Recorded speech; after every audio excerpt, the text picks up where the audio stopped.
If I was to ask you, what is the most famous story in the Bible? Let's take out Jesus, not including him.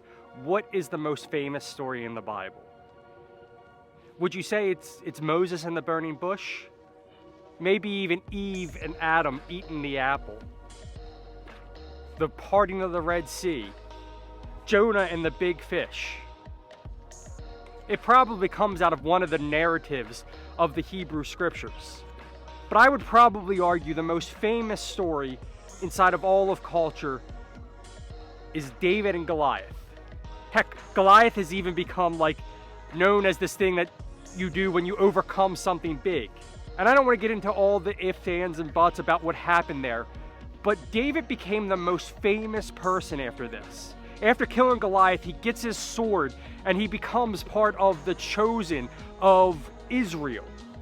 They sing a song basically saying, Saul's killed his thousands and David's killed his tens of thousands.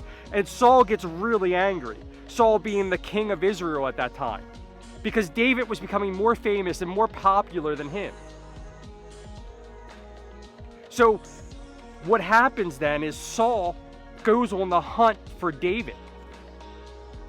And David has to flee and run. This guy who used the power of God, who said, my God is bigger and greater than anything else, has to run from Saul.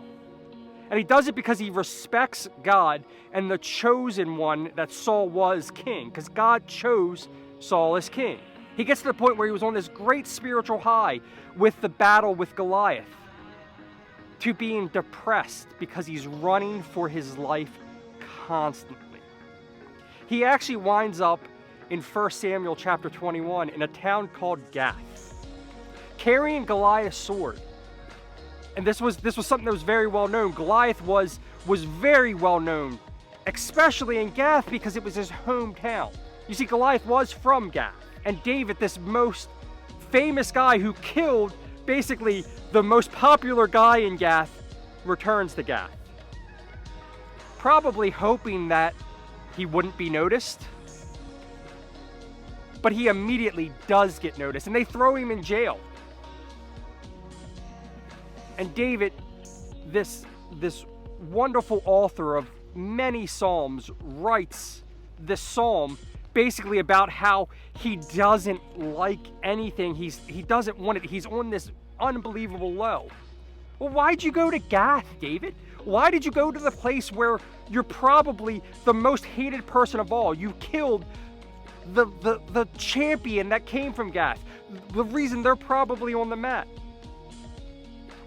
He gets brought before the king, and he decides that he's going to act crazy so the king will not kill him. He actually says that he lets spit come down his beard. And the king goes, this dude's crazy. Don't bring him to me. We have plenty of crazy people here.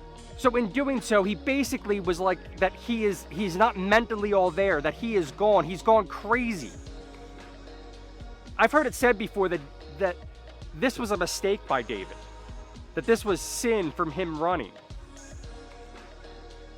But if I had the king of a country and the whole army behind him chasing me, guess what? Probably going to run. He acts totally just wrecked, mentally just unstable. He has to do all this stuff to get away from Saul. He chooses to go to the place where he is the most hated. It makes me think about spiritual highs and spiritual lows. One of my best friends I hang out with all the time, we have this story that we bring up every so often. And we had gone to this youth rally thing, and we were just pumped about God. And we drove to our youth leader's house. And we were talking to him about all these things that God was doing and how much we just loved God and wanted to do something about it. And he said, yeah, well, this is going to pass. And I'll be honest with you, in that moment, I was so mad at my youth leader. I couldn't believe that he would throw this wet blanket over us at this time. Now he was nice about the whole thing, but he knew that this was not sustainable.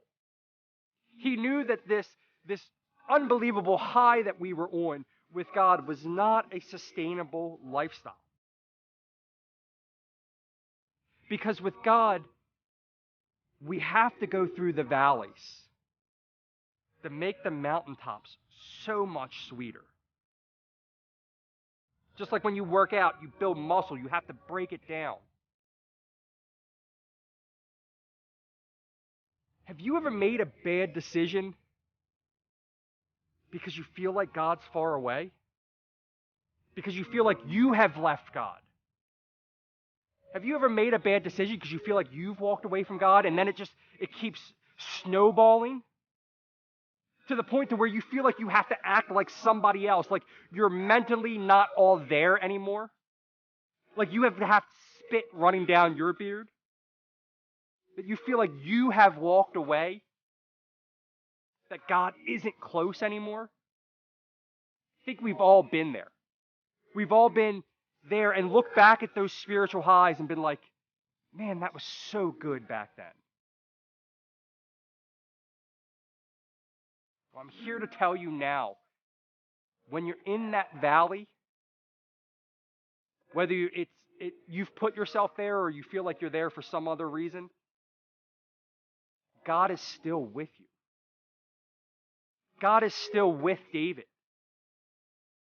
David is still the chosen king of Israel when he's acting crazy in a jail cell in Gath. And I ask you to keep pressing on. So yes, the stories about David are great, but there are so many other ones that are not as well known that show us he is a real human that has ups and downs just like us. He then later on goes to pen another psalm, reflecting on his time in Gath.